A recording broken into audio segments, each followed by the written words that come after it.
Hello, this is Anastasia from digitaljunkjournals.com, and in today's video I'm going to be showing you how to make a patchwork background using Canva.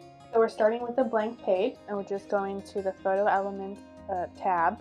I'm going to use this shape here. It's a parallelogram, I think. And I'm just going to start placing it on the page to create a pattern. So I'm going to place one, duplicate it, take another one, slightly offset it,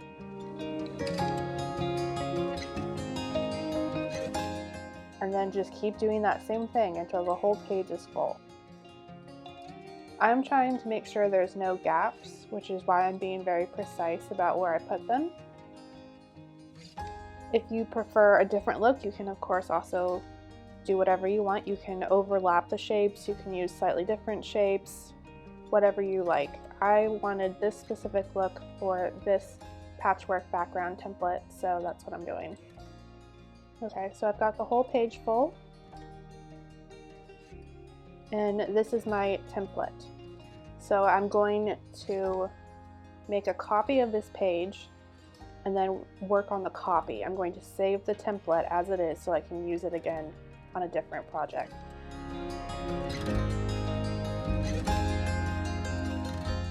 So now what I'm doing is filling in the photo element with vintage paper.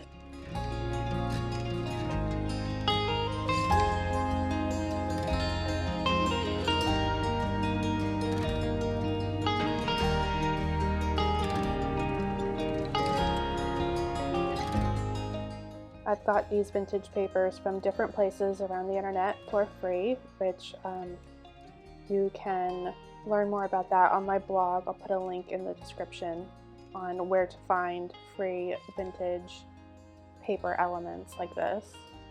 And I'm just taking different papers roughly with the same color scheme, placing them around the page, using them at least 3 times.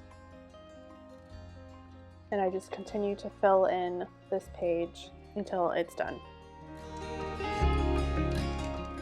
So now I have placed the pages onto the template like so, and I'm going through and selecting a couple of them and making slight color adjustments using Canva's filters. This is just to create some more visual interest. You can keep everything the same color if you want, but I think it looks more interesting if there's slight variations and it's not a direct copy across the page.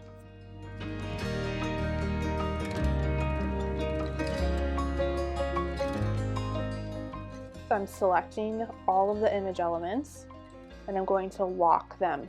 So when I put more image elements on top of these photo frames, the photo frames aren't going to try to automatically take them in like they normally would. Another option is to just use 2 images and put them in a different pattern, like so. So I have these watercolor pages, which I think I got from Pixabay, and I'm just alternating them on this template and filling it in like this.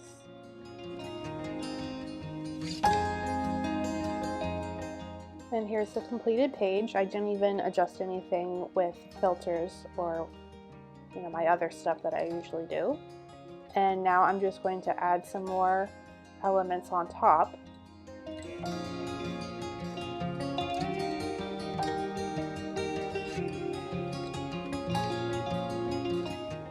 So I'm adding these swirls. You can see I've changed the colors to match the background pages.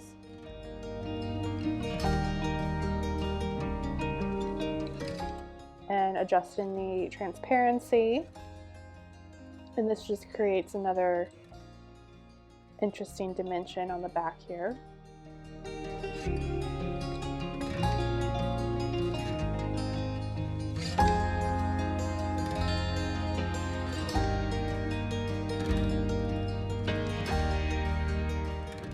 And now I'm adding some paint blobs in contrasting colors. And these ones are all available on Canva, and I think Yeah, so some of them are only available if you have a Canva Pro account, like the tan blob there. It's got a little crown at the bottom right. That means it's only available if you have a Pro subscription.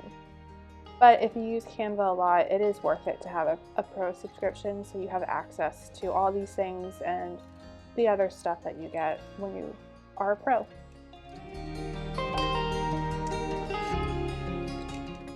But this background is now ready to use in a collage. Thanks for watching. If you found this video helpful, please give it a thumbs up and subscribe.